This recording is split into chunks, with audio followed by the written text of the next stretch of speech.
જય અર્બુદા, જય શ્રીરામ।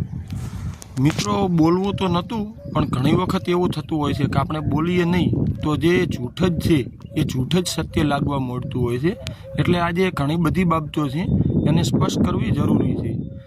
જે લોકોને આ ઊણવાળી બાબતમાં ક્યાંય પણ સમાજના યુવાનોને ન્યાય મળે ના મળે એ બાબતમાં કોઈ રસ જ નહોતો, પરંતુ એમનો વિરોધ ક્યાંક ને ક્યાંક કોઈ વ્યક્તિ વિરુદ્ધ હોય, કોઈ વ્યક્તિગત વિરુદ્ધ હોય, કોઈ અંગત સ્વાર્થ માટે હોય, એ લોકોએ હવે અફવાઓ ચલાવવાનું ચાલુ કર્યું છે।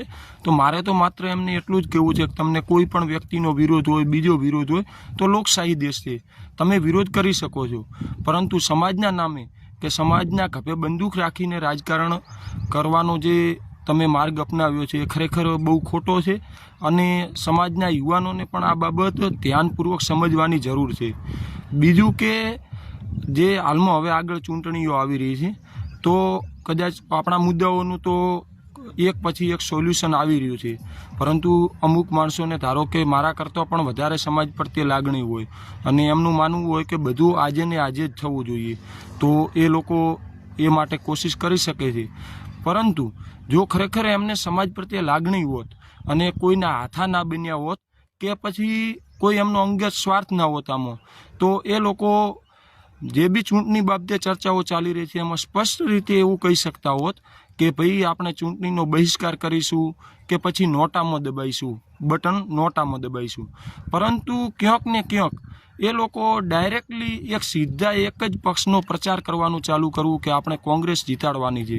હું તો કહું છું કે હજી કોંગ્રેસે આપણને આ બાબતમાં કોઈ સાથ આપ્યો હોય તો આપણે કોંગ્રેસને પણ જીતાડી શકીએ, પરંતુ સવાલ એટલો છે કે કોંગ્રેસે આ બાબતમાં આપણને સાથ શું આપ્યું? સાથ તો ચલો છોડો કે એમની સરકાર નથી એટલે નથી આપ્યું, પરંતુ ગુજરાત કક્ષાના કોઈ પણ કોંગ્રેસના નેતાએ આપણા સપોર્ટમાં ક્યાં પણ કોઈ નિવેદન આપ્યું હોય, કોઈ પણ એક વિડીયો બનાવ્યો હોય તો મને બતાવજો। ગુજરાત પ્રદેશના મોટા નેતાનું પણ છોડો, આપણે સ્થાનિક લેવલે જુઓ કે આપણું થરાદ હોય કે બનાસકાંઠા હોય, કોંગ્રેસના કોઈ પણ એક નેતાનો કે જે ચૌધરી સમાજ ઉપર અન્યાય થયો છે, સરકાર દ્વારા ખોટો થયો છે અને અમે ચૌધરી સમાજ સાથે ઊભા છીએ, એવો એક પણ વિડીયો મને બતાવો તો આપણે સમજી શકો કે બરોબર છે, કોંગ્રેસે આપણને સપોર્ટ કર્યો છે એટલે લોકો કહે છે। પરંતુ આમાં ક્યાંક ને ક્યાંક કોઈના હાથા બની અને જે રાજકારણ રમવાના પ્રયત્નો થઈ રહ્યા છે એ બાબતને આપણે બધાએ સમજવાની જરૂર છે। બીજું કે મારા વિરુદ્ધમાં તો કે પૈસા લઈ લીધા, વેચાઈ ગયા, નોકરી લઈ લીધી, જે વેમનું તો કોઈ ઓહડ નથી, પણ નોકરી લીધી હોય, બીજું હોય તો નોકરીએ જતોય દેખાઈશ ને, ભલે 2 મહિના પછી દેખાવ, પણ ગામમાં કોઈને કે નોકરીએ જતો હોય તો એ દેખાશે।